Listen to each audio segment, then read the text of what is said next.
വൈകുന്നേരം ഡ്യൂട്ടിയൊക്കെ കഴിഞ്ഞ് വന്നൊരു പഴമൊക്കെ കഴിച്ചതിന് ശേഷം നേരെ ജിമ്മിലേക്ക് പോവാണ് കേട്ടോ. സമയം ഇപ്പം 6:30 ആയിട്ടുണ്ട്. റൂമിൻ്റെ അവിടുന്ന് ഏകദേശം ഒരു 10-15 മിനിറ്റോളം നടക്കാനുണ്ട് ജിമ്മിലേക്ക്. സന്ധ്യയായി തുടങ്ങി. ചില ദിവസങ്ങളിൽ ജിമ്മിലേക്ക് ഞാൻ നടന്നാണ് വരുന്നത്. ഒരു വാമപ്പൊക്കെ ആയി കിട്ടും. അങ്ങനെ ജിമ്മിൻ്റെ അവിടെ എത്തി. ജിമ്മിൻ്റെ ഫ്രണ്ടിലാണ് പള്ളിയുള്ളത്.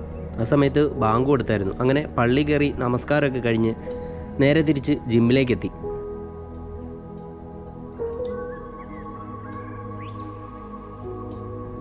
അങ്ങനെ ജിമ്മിലേക്കെത്തി റിഷാനെ കണ്ടു. റിഷാനൊരു കൈയൊക്കെ കൊടുത്ത് ചെറിയ വാമപ്പൊക്കെ തുടങ്ങാൻ പോവാണ്. ഇന്നെൻ്റെ ലെഗ് ഡേ ആണ്. ഒട്ടുമിക്ക എല്ലാവർക്കും ലെഗ് ഡേ എന്ന് പറയുമ്പോൾ ഒരു ചെറിയ ബുദ്ധിമുട്ടാണ്. പക്ഷേ ലെഗിൻ്റെ ഒരു പ്രയോജനത്തെക്കുറിച്ച് അറിഞ്ഞു കഴിഞ്ഞാൽ നമുക്കത് ഉപേക്ഷിക്കാനും തോന്നത്തില്ല. അങ്ങനെ ലഞ്ചസ് തുടങ്ങി. ഇത് തന്നെ ഒരു കഠിനമായൊരു സംഭവമാണ്. അങ്ങനെ ലഞ്ചസും സ്ക്വാട്ടും ഒക്കെ കഴിഞ്ഞ് ആകെ ക്ഷീണിതനായി. എന്നിട്ട് ദയനീയമായിട്ട് നമ്മുടെ ആശാനോടൊരു ചോദ്യമുണ്ട്. കുറച്ചുകൂടെ ഈസി സ്റ്റെപ്പ് എന്തെങ്കിലും അങ്ങനെ ആശാൻ വിജിൽ ബ്രോ പറഞ്ഞു, ഈസി സ്റ്റെപ്പൊന്നുമില്ല, ഇത് തന്നെ ചെയ്താൽ മതിയെന്ന്. എല്ലാം കഴിഞ്ഞിട്ട് ഇതേപോലൊരു കടത്തമുണ്ട്. അപ്പോൾ വീഡിയോ ഇഷ്ടപ്പെട്ട ഫോളോ ചെയ്യാൻ മറക്കല്ലേ.